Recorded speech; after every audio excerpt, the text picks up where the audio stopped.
Hi Stampers, Ann Power here. I wanted to share with you today the project we did for Hostess Club for June, and really had a specific size I needed. I wanted to do a box to hold cards, our note card size. So this is the box we made, and inside were the note cards and the envelopes. The envelopes seem to have gotten lost along the way, but we made these 3 cards.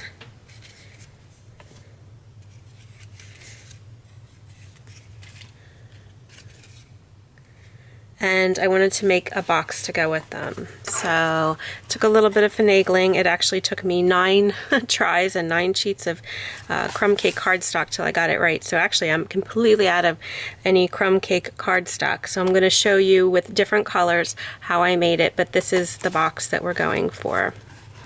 Okay. So the first thing we're going to need is our Simply Scored. And I've set up my markers here, and it's at 1 3/8, 2 3/4, 6 1/4, and 7 5/8. And they're going to be scored along the long edge of my piece of cardstock. And my cardstock is cut to 8 by 11, so I've just cut a ½ inch off of the one side. And I'm going to use my smaller end of my stylus. I'm going to go ahead and score this way.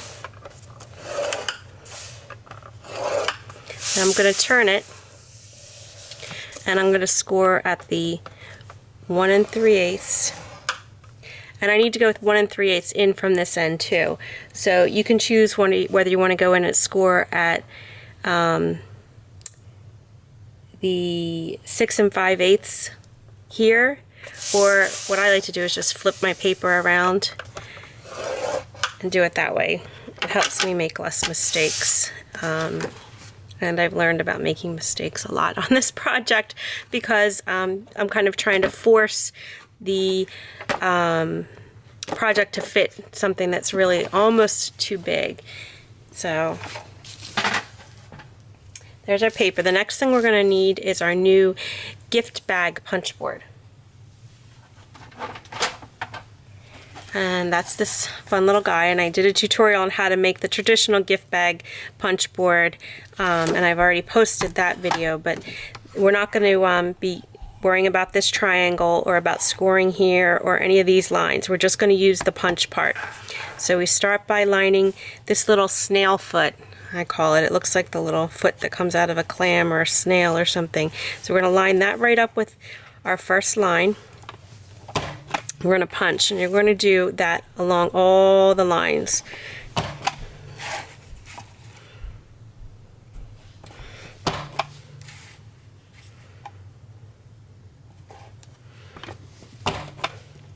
Now I'm going to flip it around.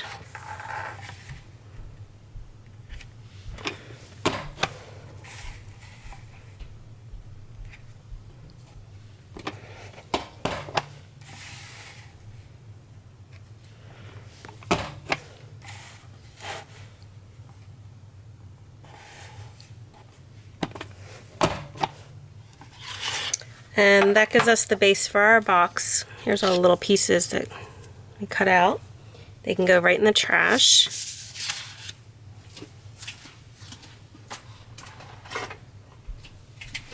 And now I need our new paper tape. And I'm going to start by putting some tape on these flaps. This paper tape's really great. It's very strong, but it tears with your fingers, which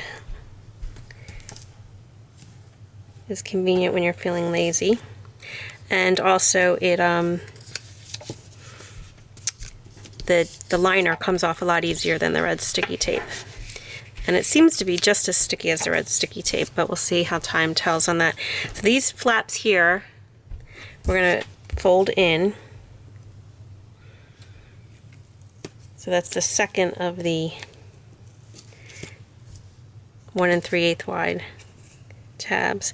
We don't want to go quite all the way to the end. Actually, I found the easier way to do those little tabs is to just tear off 2 little pieces and put them on. Why I'm not doing that now, I don't know. But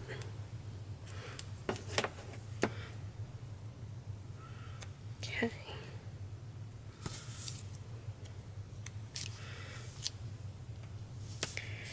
Alrighty.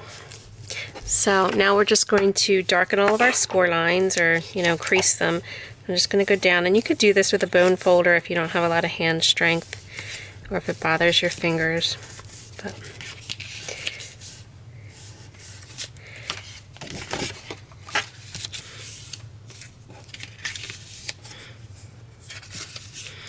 so you can do this anytime we're making any kind of a box, is to go through and make those score lines work. And then we're going to go ahead and do that same thing on these lengthwise score lines.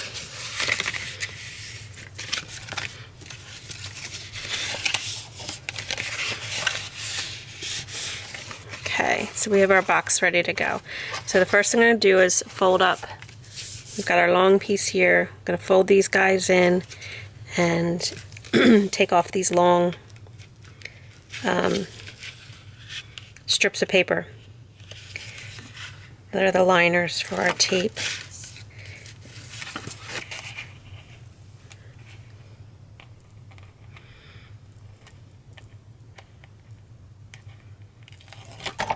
Okay. What I like to do is to kind of sit my box down on my table and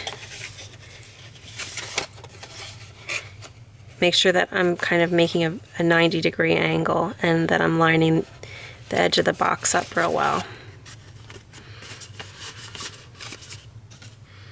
So there's our first one. This one I'll show you on the side. I prefer to do it with the bottom of the box on the table. That helps me, but I think we can manage this way. See, I'm lining up this flap with this edge of the box. And trying to get it pretty square. Now we just need to do our top, so I'm going to go ahead and pull all the remaining paper tape off, or paper covering the tape off, I should say, not the tape part.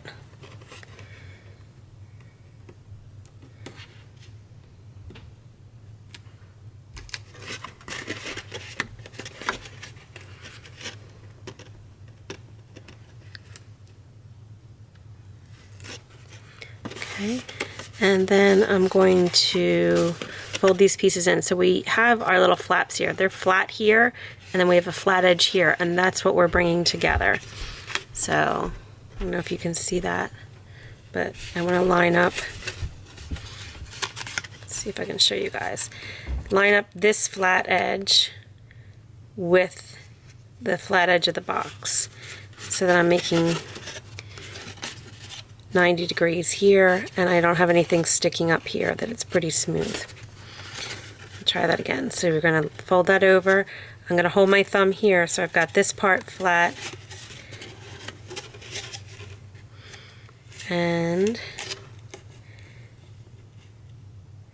I'm lining that up and getting a 90-degree angle there. Okay, I'm going to make sure we don't have any tape sticking out. If you have any up, and just tuck that underneath. We look pretty good. We've got a pretty clean box here. Let's see if it fits. Oh, it fits nice. Look at that. Okay. Just take a second and set that aside. So then I did pretty simple decorations on my box. I'm going to bring in my Big Shot because we have a lot of really nice new embossing folders that I used in this project. The one I'm going to use from the box is this new butterfly one, and it's 6x6. And if anybody's been using the now discontinued embossing boutique machine, you won't be able to use these in the embossing boutique because they're 6x6. So you have to go back to using your multi-purpose platform for your Big Shot. So I had to go pull mine out, and that was kind of like, okay, so going old school. So we got our multi-purpose platform, And I'm going to use tab 1, so I'm going to slide tab 2 into my machine, get it out of the way, and get my folder. So I've got my folder, and I want to put my pieces in here. So the paper that I used for the project was the Taken with Top, and I'm going to put in a piece, 2 pieces of cardstock. They're both 5 inches long. So you cut your paper to 5, and then it's 3 inches on the one piece and 1 1/8 on the other. I'm just going to line those up in my folder. Okay, and then I'm going to put them through my Big Shot, like I said, on tab 1. So I've got my Big Shot set up. Just going to go ahead and crank this through.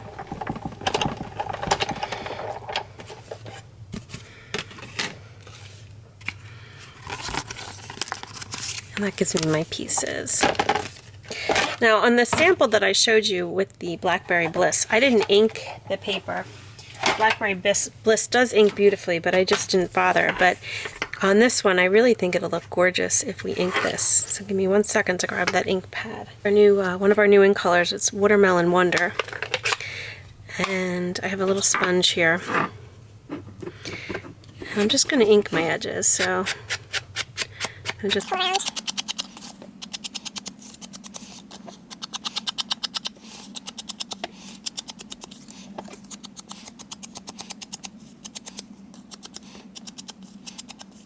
And if you want, you can add a little more ink, but I would, you know, go off a little bit off your paper and then come on and just go lightly over top. And we're just putting a little bit of ink on the raised part of the butterfly.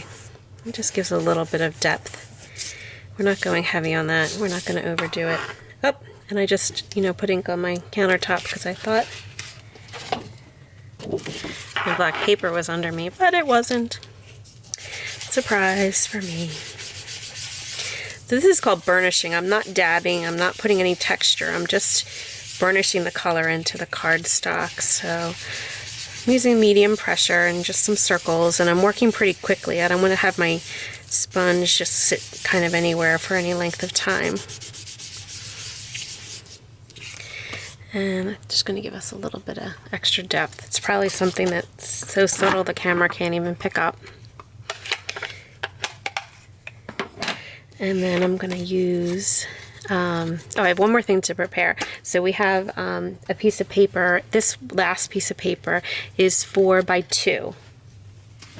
I'm going to use my triple banner punch, and I'm just going to slide this into the 2-inch slot.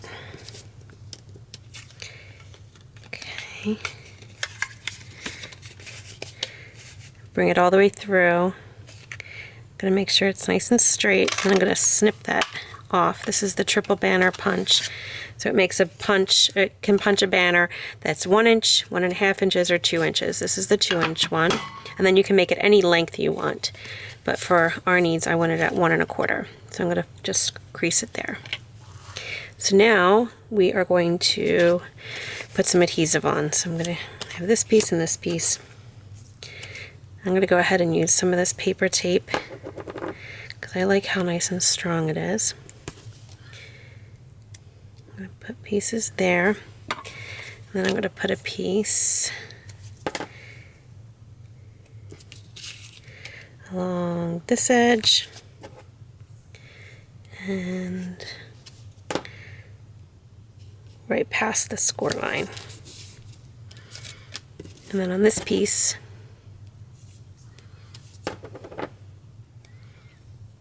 put a piece there and some there. Now you can adhere this with liquid glue. You can probably adhere it with a lot of different kinds of tape and glue, but with it being textured, the snail isn't always going to stay, and the box is probably going to get a lot of handling, so I think it's worth it to use something stronger, either liquid glue, red sticky tape, this paper tape, or our other tape runner. So now I'm going to put this little panel in the front of my box, try and get my borders on these 3 sides the same. The top isn't as important because it's going to be hidden by the flap. Okay. And then on the top of my box, I'm going to put my little banner. And I'm going to line it up. I want to have the same amount of space on both sides of it, left and right, so that it's kind of centered. And then I'm going to roll it over the top. Make sure this piece is stuck down. And then this is my last piece. And we're going to put this one. I'll tell you how easy it is, and then I sit here and struggle with it.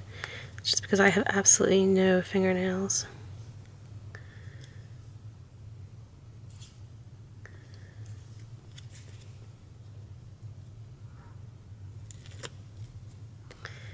Really shouldn't be that hard. And I guess I could have sponged this piece. That probably would look nice, but I didn't if I was going to sponge the other ones. So then we should have about 1/8 of an inch all the way around this piece. I'm going to try and center it that way.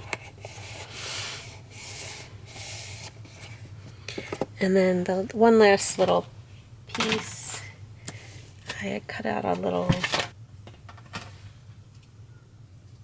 taken with top butterfly. We can pop on there. I can use just a tiny little piece of this tape.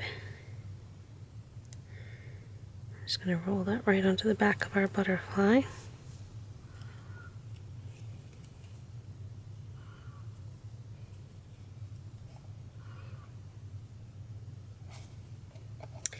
So there's our little box. Now I'm going to have to make some note cards that match this one to go inside. You can see our little note card envelopes and note cards would fit in here beautifully. They're going to stick up just a tiny little bit, so when you have them all in there, it's not going to close as snug as it does when it's empty. But that was really the best I could do to get it lined up. And so I think it's pretty close. It works out. So I hope you enjoyed it, and I hope this is useful for you, and that you can have some fun making some card sets to give away as gifts. Thanks a lot. Bye-bye.